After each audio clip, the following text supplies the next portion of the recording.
tell you a little bit about Kellie, Andrea. She is a recent cast-off from corporate life who, instead of pursuing another corporate management assignment, which easily she could have gotten and done, instead she has opted to become a startup entrepreneur. She is bolstered by the fact that so many women in the post-pandemic age have indeed pivoted to startup life, but she doesn't want to live just on the thrill of starting and scaling any new business, and definitely not getting an Arby's franchise, because that doesn't always turn out well. So Kellie wants to establish a brand that fulfills a noble purpose, a business that is, as you described, soul aligned. So Kellie asks, how do I build a soul aligned startup? Let's get her started, Andrea. How can she do that? It's a great question.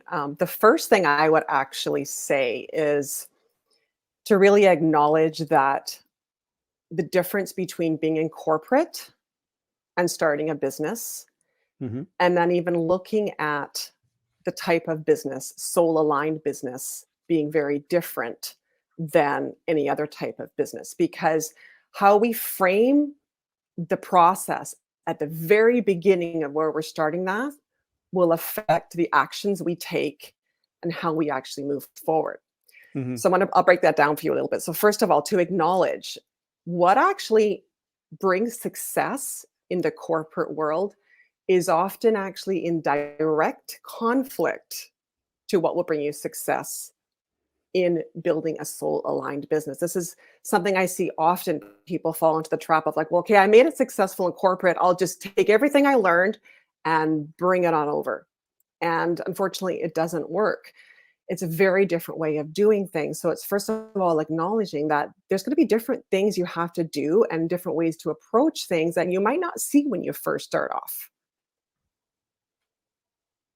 So let me get to a first slide. I want to kind of set parameters here for people that haven't given a lot of thought to the idea of switching out of a day job, if you will, into something where they're literally their own boss, responsible for their own P&L development.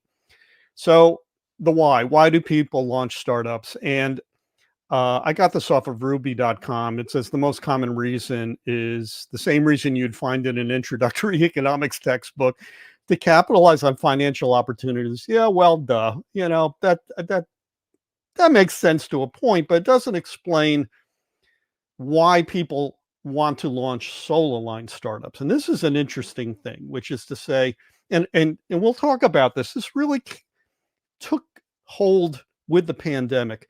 Soul-aligned startups can make a positive impact on people, planet, and profits. That's the so-called triple bottom line. What's more, top candidates prefer working for purpose-driven brands. I hear this so much every day. Candidates that don't want to be entrepreneurs but want to work for a company because, first and foremost, they ascribe to the mission that these brands want to do, even before they get to the compensation structure to work at that company. So talk to us about the why of soul alignment, and for people that are entrepreneurial, the why behind a soul aligned startup. Yeah, it's a great question. So absolutely, the vision, the impact is absolutely one reason, whether it's in a company or it's your own business. I mean, we can see the world is not what we thought it was. I don't want to say it's changed. It has changed, but what's really happened is we've realized there's parts of the world that aren't really functioning as well as we maybe hoped they would, right? So Yeah. that's certainly a big reason. People want to actually be part of the change. I don't want to sit back and just hope somebody else fixes it. There's a lot of people who are Oh, yeah. realizing like it's actually us who fixes it. We can't look to a government or somebody else. So what's going to be my part?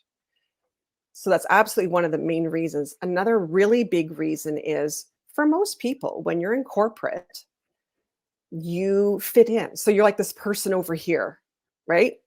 You put on a persona. I mean, even think of a suit. Like most people don't even wear the clothes they want to be wearing, right? We become this separate person. So we do this.